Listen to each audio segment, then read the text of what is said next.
Hello and welcome to Gavin's Guide to Guitars. This week we're going to look at the headstock. Headstock is really important, as all the parts on the guitar are, because without them all together we wouldn't get the instrument. Anybody saying, "Oh, there are guitars without headstocks, Gavin, headless guitars, ever heard of them?" Yes, I have. Some of them are quite interesting, but most people who play them end up looking like this. No. The headstock is the top part of the guitar where the tuners are. Essential element in any stringed instrument. Here's my dumbest and simplest homemade guitar ever made out of a piece of CLS. There's a video I made of it years ago. But it's essentially a guitar. It's got most of the main elements, including a headstock.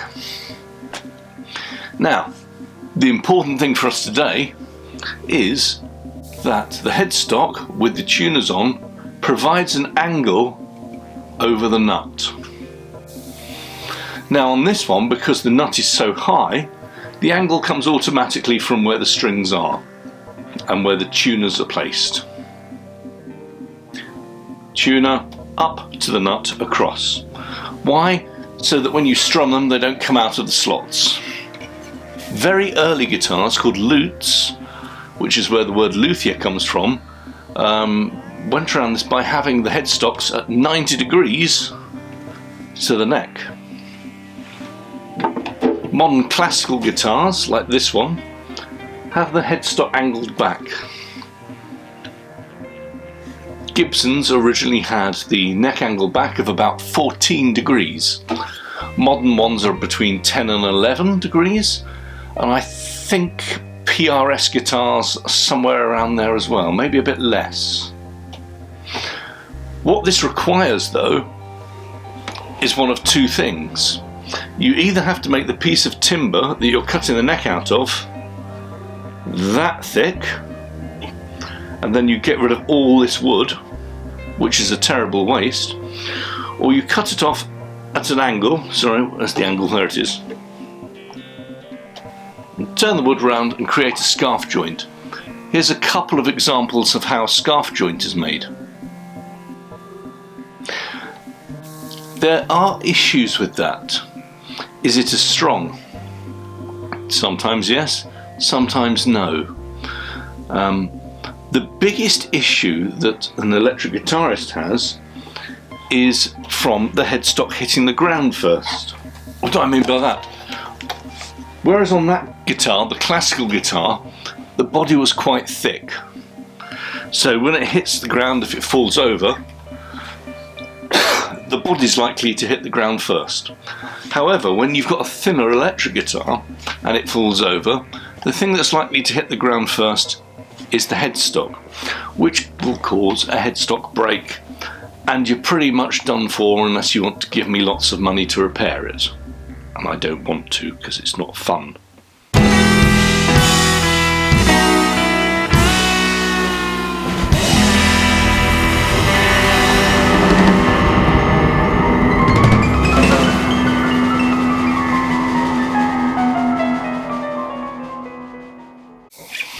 So, here's an Epiphone, and you can see it's got an angle on the headstock too, in order so that the strings come over the nut with a nice break angle.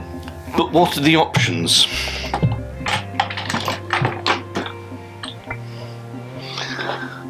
The option is not to have a break angle there from the headstock, which is what Leo Fender, I like to think of Fender as the McDonald's of guitar making. They made it an industrial, economic, feasibly repeatable process. You know where you are with McDonald's, and you know where you are with most Fender guitars. This one, you can see that the headstock is straight. And why have they done that? A number of reasons. The first one is that you can see that they're going to waste a lot less wood than if they had one neck from one piece of wood. They don't have to engineer a scarf joint in there.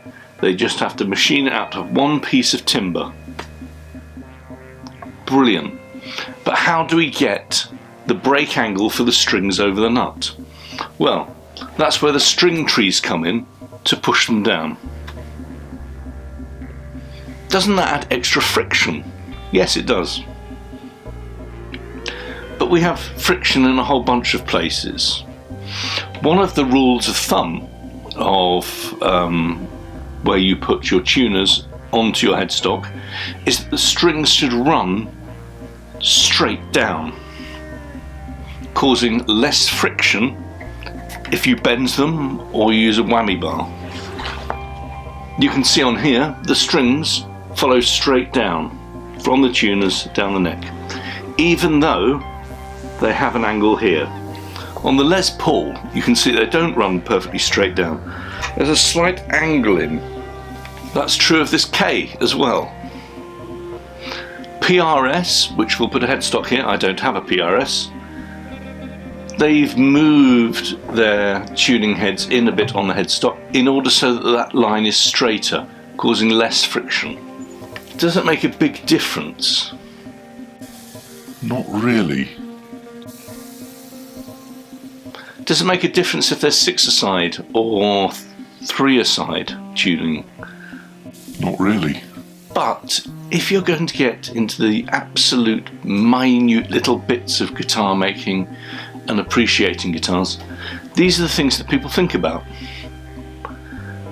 Keep the angle across the nut as shallow as needed without affecting the stretchability of the strings or the fragility of the guitar. I think, to be perfectly honest, nowadays the main point of the headstock is somewhere for it to hang. Thanks for watching. Subscribe here, more videos here. Here are some cats.